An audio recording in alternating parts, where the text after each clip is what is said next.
ভাইরা আমার মুসা পয়গম্বর তাকায়া দেখে বকরির হুসান খায়া জঙ্কি বকরির পা দিয়ে ফুঙ্কি দিয়ে রক্তগুলো ঝরতেছে। ভাইরা আমার মুসা পয়গম্বর কান্দের ভিতর থেকে রুমাল নিয়ে যে মাত্র বকরির পায়ের মধ্যে ব্যান্ডেজ বাঁধতেছে আর বলে বকরি রে তুইও কষ্ট পাইলি আমি নবীরে কষ্ট দিলি রে বকরি। যেই মাত্র আল্লাহ রাব্বুল আলামিন এই দৃশ্যটা দেখে পছন্দনীয় হয়েছে জিবরাইলকে ডাকতে বলে জিবরাইল যা আমি এখন বোঝা ফালাইছি রে নবুয়তের যোগ্যতা মুসার মধ্যে আইসা ফালাইছে তার কারণ একটা বকরির জন্য এত মায়া মমতা আইসা গেছে আমি এখন বোঝা ফালাইছি নবুয়তের যোগ্যতা মুসা পয়গম্বরের মধ্যে আসিয়া গেছে। যা তোর পর্বতে যা কালমা নিয়ে নবুয়ত নিয়ে অপেক্ষা কর। একটু জোরে কর মারহাবা। এই ভাইরা আমার শোনেন আসুন আমি আরজ করতেছিলাম লম্বা বক্তৃতা নয় আমি আরজ করতেছিলাম ভাইরা আমার পৃথিবীতে এমন কোন নবী নাই যে বকরি চলাই নাই। বকরি এমন একটা প্রাণী এমন একটা জেদি পানি ভাইরা আমার বকরি দেখবেন পুকুরের ভিতরে ডিগিতে নিয়ে যাবেন গোসল করাইতে বকরির গলার মধ্যে ধরে ধরে যেই মাত্র টান দিবেন কষ্ট হচ্ছে বকরির দড়ি দিয়া যেই মাত্র একটু টান দিবেন বকরি কিন্তু পানির কিনারে আইসা কিন্তু হুন্ডা ব্রেক করবে। কথা কয় না একবার টান দিবে হুন্ডা ব্রেক করে আবার একটু টান দিবে দেখবেন দুটো পাও দিয়ে একবার খুঁটি করে পিছনের দিকে যাইতে চায় আবার একটু টান দিবেন দেখবেন 1 লাখ দিয়ে পার হয়ে যায়। কথা কয় না ভাইরা আমার বকরি এমন একটা প্রাণী এই বকরি প্রাণীটা ভাইরা আমার খুবই জেদি পানি খুবই একটা আজীব একটা জিনিস। বন্ধুরা আমার শোনাল এই বকরির মাধ্যমে কিন্তু ভাইরা আমার সমস্ত পয়গম্বরদেরকে পরীক্ষা করছিলেন। দাউদ নবী কিন্তু ভাইরা আমার বকরি রাখাল এই বকরি রাখালি করতে যাইয়া এমন আমল আকলাক করছিলেন। আমল আকলাক করার কারণে আল্লাহ রাব্বুল আলামিন জিবরাইলকে ডাকতে বলে ও জিবরাইল যা ওই যে আমার বন্ধু দাউদ তুমি বকরি চলায় আর এমন আমল করতেছে এই আমল দেখে আল্লাহ রাব্বুল আলামিন আমি আল্লাহ রাব্বুল আলামিন পছন্দনীয় করলাম আমি আল্লাহ খুশি হইয়া পছন্দনীয় করে যা রে জিবরাইল আমার বন্ধু দাউদ তুমি আমি 3টা জিনিস দিতে চাই। আমি প্রথম নাম্বার ইলম দিতে চাই 2 নাম্বার আমি কি নবুয়ত দিতে চাই আর 3 নাম্বার আমি বাদশাহী দিতে চাই। এ জিবরাইল যা এই 3টা জিনিসের ভিতরে যে কোনো একটা জিনিস নেওয়া লাগবে যা দ্রুত গতিতে যা। ভাইরা আমার জানতি জিবরাইল আমিন যেই মাত্র পয়গম্বরের কাছে আসলেন ও দাউদ নবী আপনার আমল দেখে আল্লাহ রাব্বুল আলামিন পছন্দ করলেন। পছন্দ হইয়া আল্লাহ রাব্বুল আলামিন আপনাকে 3টা জিনিস দিতে চায়। 1 নাম্বার আপনাকে ইলম দিতে চায় আপনাকে ইলম দিতে চায় 2 নাম্বার আপনাকে বাদশাহী দিতে চায় আর 3 নাম্বার আপনাকে নবুয়ত দিতে চায়। এই 3টা জিনিস যে কোনো একটা জিনিস নিতে হবে কোনটা নেবেন বলেন। ভাইরা আমার দাউদ নবী ডাকতে বলতেছে জিবরাইল আমি আল্লাহর কাছে নবুয়ত চাই না আমি ছোট মানুষ এত বড় কি এত বড় কথা মানায় না। ওরে জিবরাইল আমি নবুয়ত চাই না আমি 2 নাম্বার বাদশাহী চাই না। তার কারণ হলো বাদশাহী অনেক বড় দায়িত্বের কাজ এই দায়িত্ব পালন করতে গেলে দায়িত্ব পালন নাও হতে পারে। ওরে জিবরাইল আমি বাদশাহী কেন বাদশাহী চাই না আমি আল্লাহ রাব্বুল আলামিনের কাছে এমন ইলম চাই যেই ইলম দ্বারা আমি আল্লাহকে সর্বদা আমি পাইয়া যাব। একটু দূরে কন্যা মারহাবা। ভাইরা আমার জিবরাইল আমিন ডাকতে বলতেছে আল্লাহ আপনার বন্ধু আপনার পয়গম্বর দাউদ নবী বাদশাহী চাই না বাদশাহী চাই না নবুয়ত চাই না ইলম চাইছে। আল্লাহ রাব্বুল আলামিন ডাকতে বলে ও জিবরাইল যা ইলম হলো আমি আল্লাহর বল আমি আল্লাহর বল আমি আল্লাহ খুশি হইয়া এই ইলমের মারফতে ইলমের বিনিময় আমি আল্লাহ দাউদ নবীকে ইলমও দিলাম বাদশাহীও দিয়া দিলাম আমি নবুয়তও দিয়া দিলাম। একটু জোরে কন্যা সুবহানাল্লাহ। চাইছিল কয়টা খাইছিল কয়টা একটা পাইছে কয়টা ভাইরা আমার পাইছে হলো 3টা। ভাইরা আমার ইলম পাইছে বাদশাহী পাইছে নবুয়ত পাইছে।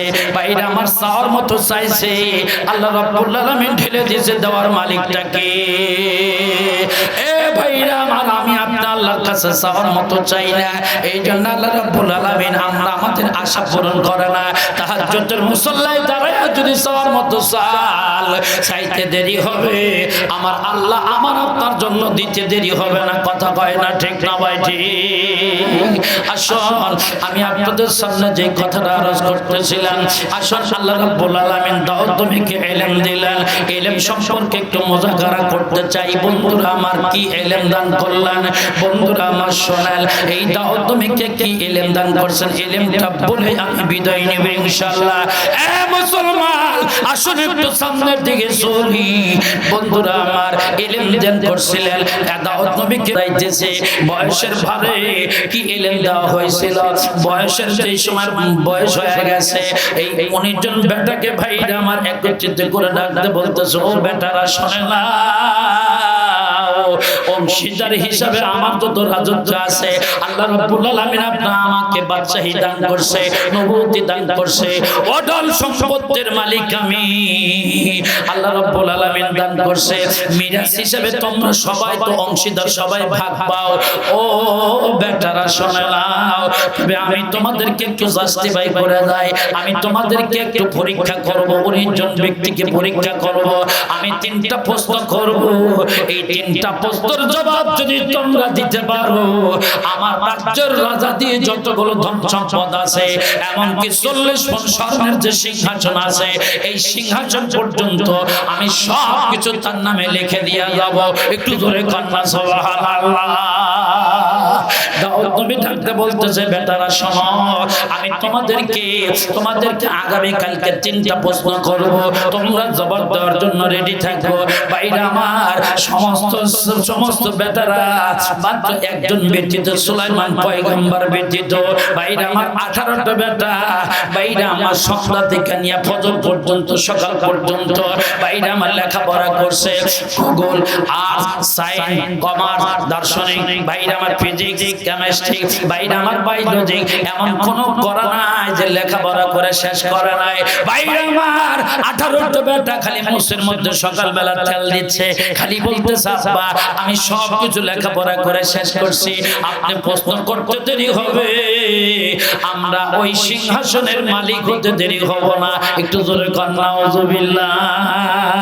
তার কারণ সম্পত্তির লোভ কিন্তু সবারই মধ্যে আছে। কথা কয় না রে?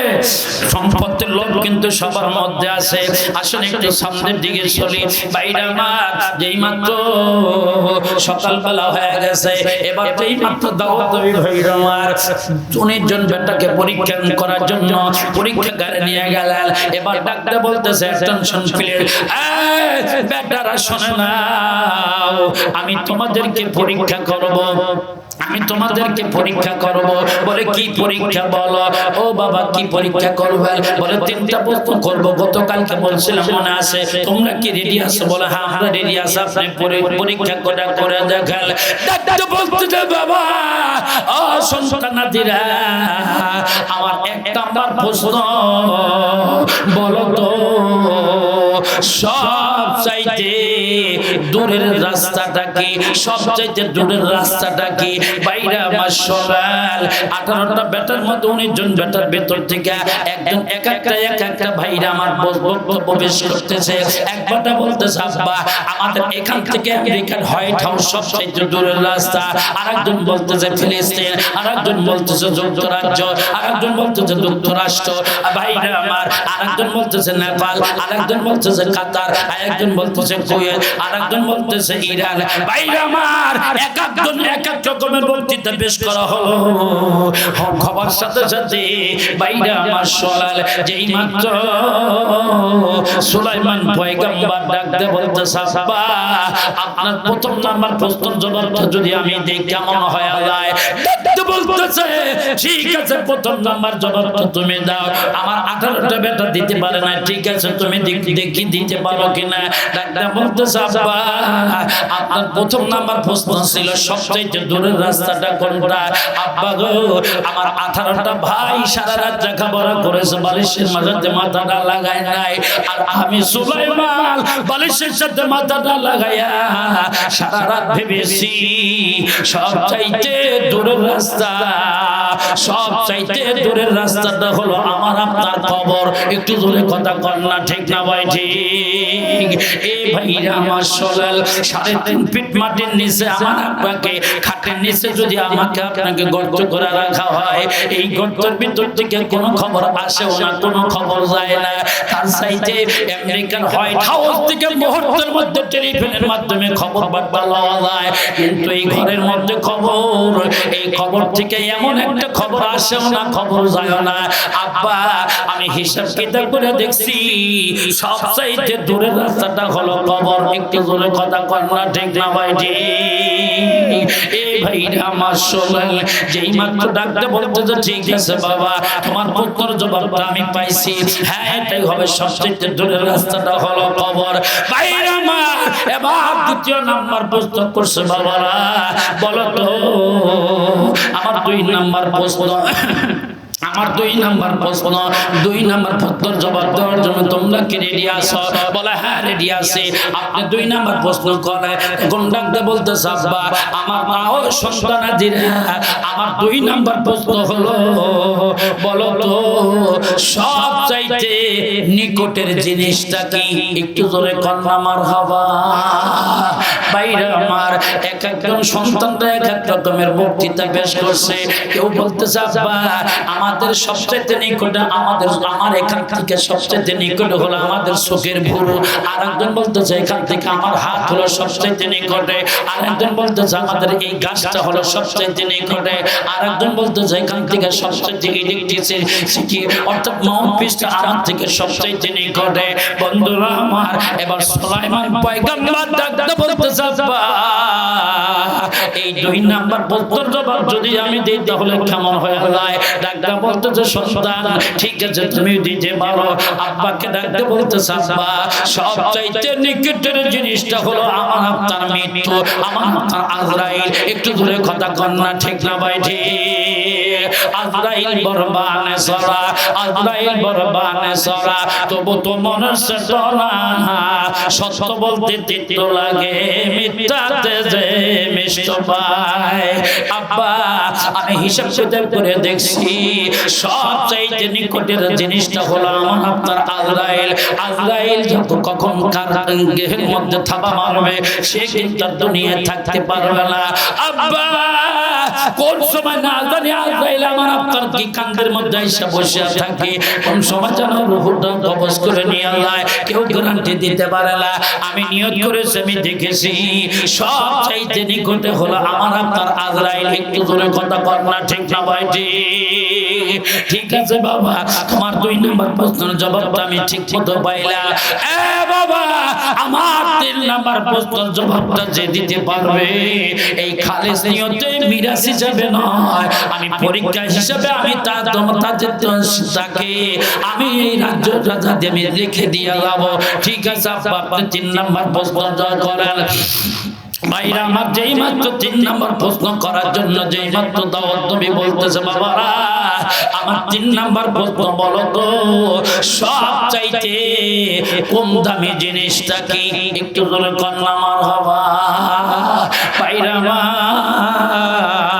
দাওয়াত নবীর বেটা 19 জন বেটার ভেতর থেকে এক এক রকমের বক্তৃতা পেশ করতেছে। কেউ বলতেছে আব্বা আমাদের বাড়ির গরুটা সবচাইতে কম দাম, আর একজন বলতেছে আমাদের এই গাছটা সবচাইতে কম দাম। আব্বা সবচাইতে এই যে আমাদের এই শহরে মাটির দাম কম, সবচাইতে এই ঘরের দামটা কম। ভাইরা আমার সুলাইমান পয়গম্বর ডাকতে বলতেছে আব্বা 18টা ভাই জবাব দিতে পারে না, এই প্রশ্নের জবাবটা যদি আমি দেই এখন তাহলে কেমন হয়? ঠিক আছে বাবা তুমি দিয়ে দাও। তখন ডাকতে বলতেছে আব্বা সবচাইতে বলেন সবচাইতে কম দামি জিনিসটা হলো আমার আপনার দেহ, আমার আপনার বডি। একটু জোরে কথা কর না, ঠিক না ভাই? ঠিক। কেন ভাইরা আমার সবচাইতে কম দামি জিনিসটা কি আপনারা বলবেন? কম দামি যদি না হয় বন্ধুরা আমার, আমাদের বর্তমান প্রাইম মিনিস্টার হলো তারেক জিয়া সরকার।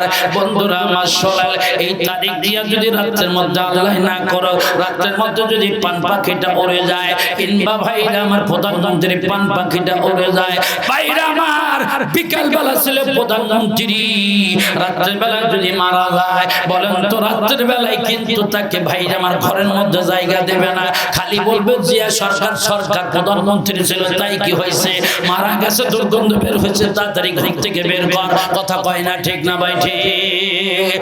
এ মুসলমান ভাইরা, যতই দামি দামি জিনিস হোক না কেন, যতই নামি দামি মানুষ হোক না কেন, ময়রা গেলে আমার আপনার বডির আসলে এক পয়সার দাম থাকবে না। কথা কয় না ঠিক না ভাই? ঠিক। বন্ধুরা আমার শোনালেন, আমাদের দেশে আছে মরা হাতে কিন্তু লাখ টাকা দাম। কথা কয় না কেন? মরা হাতে যদি লাখ টাকা দাম হয়, আমি আপনি মরলে চাইরানার মূল্য নাই। বাইরা আমার কেন মূল্য, বাইরা আমার থাকবে, কেন মূল্য থাকবে? বন্ধুরা আমার শোনাল, বর্তমান আমাদের তারেক জিয়া সরকার যদি ভাইরা আমার আল্লাহ না করুক রাতের মধ্যে মারা যায়, বন্ধুরা আমার 10 তলার উপরে বসে আছে, আল্লাহ না করুক মারা যায়, ভাইরা আমার পান পাখিটা বের হওয়ার সাথে সাথে তারেক জিয়া সন্তান বলবে, মেয়ে বলবে, এ ভাইরা আমার পুলিশ প্রশাসনটা প্রটোকল দিয়া ঘুমায় আছে, তখন বলতেছে মারা গেছে 10 তলা থেকে নিচে নামাইতে হবে। এ তারেক জিয়া সরকারের বিবি, তারেক জিয়ার মেয়ে, আপনি একটা ভালো একটা চাদর দেন, ঢাইকা নিচে নামাইতে হবে। বন্ধুরা আমার শোনাল, তারেক জিয়ার বিবি বলবে না, ভালো কাপড় চোপড় দেওয়া যাবে না, এই ভালো তোয়াইলা দিলে ভালো কি বিছানার চাদর দিলে আমার সন্তান আদিরা ব্যবহার করতে পারবে না। একটু জোরে কথা কর না ঠিক না ভাই? ঠিক। বন্ধুরা আমার, এই যে কোটি কোটি টাকার মিলিয়ন মিলিয়ন ট্রিলিয়ন মানে ভাইরা আমার টাকার মালিক যদি এত বড় ধনী হওয়ার পরে মৃত্যুর পরে যদি ভালো কাপড় কিন্তু ভাইরা আমার ভাগ্যে জোটে না, সেটা কাপড় নিয়ে কিন্তু অবশ্যই কবর দেশে যাত্রী হওয়া লাগে। বলেন তো আসলে কি আমার আপনার এই বডির কোনো কি মূল্য আছে? আমার আপনার কোনো বডির মূল্য নাই। বন্ধুরা আমার শোনার, কেন এই যে তারেক জিয়া সরকারের বিবি ভাইরা আমার বউ কিন্তু ভাইরা আমার কাপড় দিল না, কেন দিল না? ভাইরা আমার নিজের স্বার্থে কিন্তু পাগলে বোঝে, তার কারণ হলো ভাইরা আমার মহিলা মানুষ আসলে যতক্ষণ পর্যন্ত স্বামীদের কি দেহ আছে, কামাই ভালো আছে, টাকা পয়সা আছে, ততক্ষণ পর্যন্ত ওই মহিলা স্বামীর সাথে থাকবে। স্বামীর টাকাও নাই, স্বামীকে ছেড়ে দিতে দ্বিধাবোধ করে না। কথা কয় না ঠিক না ভাই? ঠিক। আসছে সময় আসছে, সিগন্যাল দিত মানে আমি বুঝি। কথা কয় না কে? মুসলমান ভাইরা আমার কষ্ট হচ্ছে, জোরে বলুন কষ্ট হচ্ছে। আমি জানি আপনাদের কষ্ট হচ্ছে, পিছনের ভাইরা একটু জবান খুলে বলুন কষ্ট হচ্ছে। মুসলমান ভাইরা আসুন, আর মাত্র 10টা মিনিট পর আমি আপনাদের থেকে বিদায় নিয়ে যাব। 10 মিনিট সময় দেওয়া যাবে ইনশাআল্লাহ। আমি আরেকটা